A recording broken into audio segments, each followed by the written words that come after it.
नमस्कार। जैसे जैसे समय बदलता जा रहा है, विश्व आधुनिक दौर में बढ़ता जा रहा है, वैसे वैसे युद्ध के तरीके भी बदलते जा रहे हैं। ड्रोन का प्रयोग बहुत ज़्यादा स्तर पर हो रहा है और इसी का परिणाम आप देखेंगे कि चाइना जो है 10 लाख आत्मघाती ड्रोन को खरीद रहा है। आत्मघाती आत्मघाती ड्रोनों को एक प्रकार से मैं कहूँ तो ये किमकाजी ड्रोन भी कहा जाता है।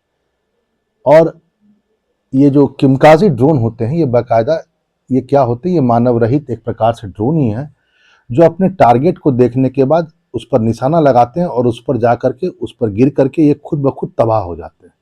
मतलब थोड़े समय तक ये एक तरह से कहूँ आम ड्रोनों की तरह होते हैं, मानव रहित, जो चीज़ों को देखते हैं ऊपर से, और जब टारगेट पूरा फिक्स हुआ था तो खुद ब खुद ये मिसाइल बन जाते हैं। और इसका प्रयोग बहुत ज़्यादा रसिया ने किया था। इसका बहुत ज़्यादा प्रयोग रसिया ने किया था ईरान से लेकर के ड्रोन को। आप ये देख रहे होंगे, ये ईरान के ड्रोन थे जिसको रसिया ने परचेज किया था। यूक्रेन वॉर में रसिया ने बहुत इस्तेमाल किया और वाजिब बात है कि इन सब चीज़ों को ट्रिगर किया चाइना को। चाइना को लगा कि दिन बदल रहा है, जिस हिसाब से मानव संसाधन बहुत ही महत्वपूर्ण होते जा रहे हैं, हर देश चाहता है कि वह उसकी कम से कम कैजुअल्टी।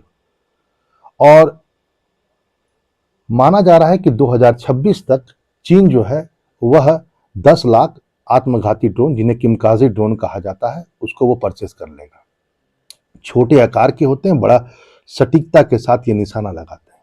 किमकाजी ड्रोन के बारे में यदि बात करें तो किमकाजी जो नाम पड़ा है, ये द्वितीय विश्व युद्ध में जापानी पायलटों से प्रेरित होकर यह नाम दिया गया। जापानी जो पायलट होते थे वो अपने विमानों को खुद ही बना देते थे, पूरा का पूरा मिसाइल। और खासकर प्रशांत महासागर के क्षेत्र में देखा गया कि पूरा का पूरा एक जापानी जो दस्ता को तैयार किया गया था, जिन पायलटों को कहा गया किमकाजी, वो क्या करते थे कि प्रशांत महासागर में जो मित्र राष्ट्र, खासकर अमेरिका के जितने भी वॉरशिप थे, उसको वो निशाना बनाते थे।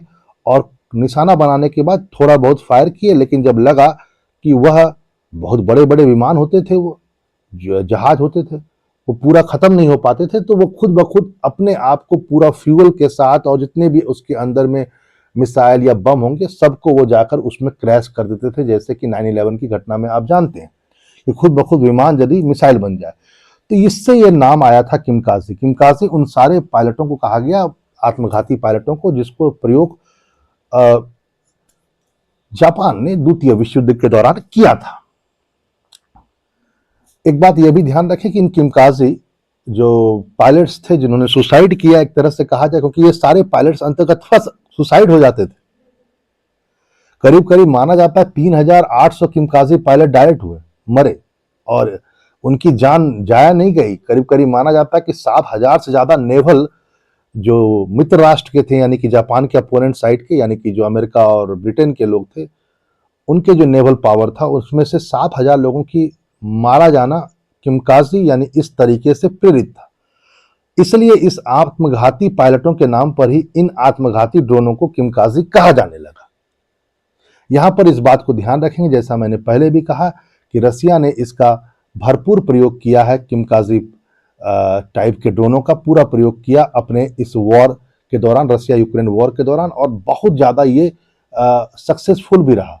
यहाँ पर यह बात भी ध्यान रखेंगे कि सबसे ज़्यादा यदि मैं कहूँ, इसका जो रसिया ने प्रयोग किया वो ईरान के द्वारा लाया गया जो उनका ड्रोन था, जिसको शाहिद 136 और कुछ जगह पर शाहिद 6 या शाहिद 5 भी कहा जाता है। ये जो ईरान से जो परचेस किया था शाहिद श्रृंखला का आत्मघाती ड्रोन रसिया ने, उसका रसिया ने भरपूर प्रयोग किया यूक्रेन में। हाँ, ये बात अलग है, इसमें जो मोटर लगा रहता था, मोपेट की आवाज करता था, तो पता चल जाता था क्या कहता है यूक्रेन वालों को, लेकिन फिर भी बहुत ही ज्यादा सक्सेसफुल रहा। रसिया ने अपने भी बहुत सारे आत्मघाती ड्रोनों को बनाया है, यानी कि किमकाजी ड्रोनों को। भारत जरूर इससे चिंतित है, लेकिन भारत ने पहले से तैयारी कर रखी है। नागास्त्र एक भारत का एक बहुत ही आत्मघाती ड्रोन है जिसको भारत ने विकसित कर लिया है। इसलिए भारत जरूर चिंतित है इस मामले में, क्योंकि 10 लाख बहुत बड़ी संख्या होती है चीन के हिसाब से देखी जाए, या एक पड़ोसी देश जो आपका दुश्मन हो उसके हिसाब से देखा जाए, लेकिन भारत ने भी इसको काउंटर करना शुरू कर दिया है। भारत को पता है कि ड्रोन कितने महत्वपूर्ण है और सेना को माना जा रहा है कि पहला आत्मघाती जो ड्रोन है जो भारत ने भी विकसित कर लिया है, उसको पहला बैच यानी कि पहला खेप भारत को मिल चुका है। और यहाँ पर यह बात भी आप ध्यान रखें कि ये जो आत्मघाती जो ड्रोन है जिसको भारत ने विकसित किया, नागास्त्र इसका नाम है, नागास्त्र 1 जो नाम है, इसको नागपुर में जो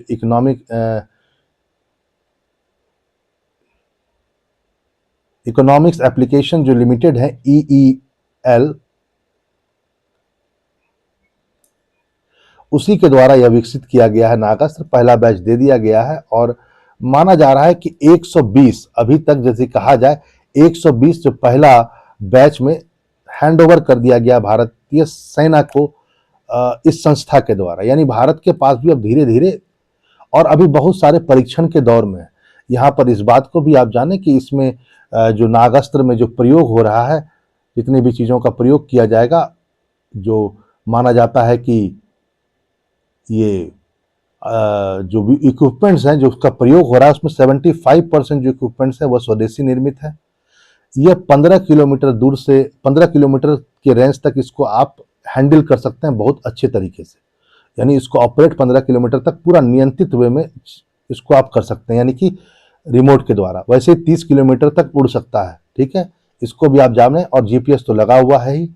इसका लक्ष्य 2 किलोमीटर के भीतर जाकर के हिट करने का है अभी।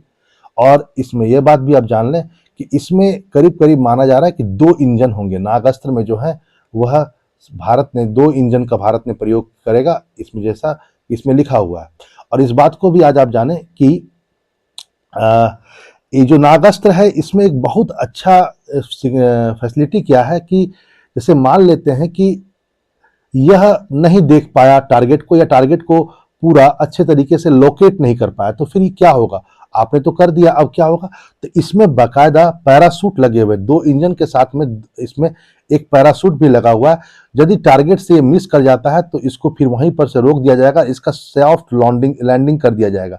सॉफ्ट लैंडिंग का मतलब हुआ कि ये अपने आप को बम नहीं बनाएगा और इस कारण से यदि निर्दोष व्यक्ति होंगे तो वो बच जाएंगे। तो आप इस बात को समझें कि भारत भी पूरी तरह से तैयार है और ज़्यादा चिंतित होने की ज़रूरत नहीं है, क्योंकि चाइना यदि 10 लाख आत्मघाती ड्रोनों को यानी किमकाजी ड्रोनों को बना रहा है तो भारत का भी नागास्त्र बहुत पीछे नहीं है। हाँ, अभी हम लोगों ने बहुत शुरुआती चरण में है, लेकिन फिर भी यह अपने आप में बहुत महत्वपूर्ण है। फिर मिलते हैं एक नए टॉपिक के साथ।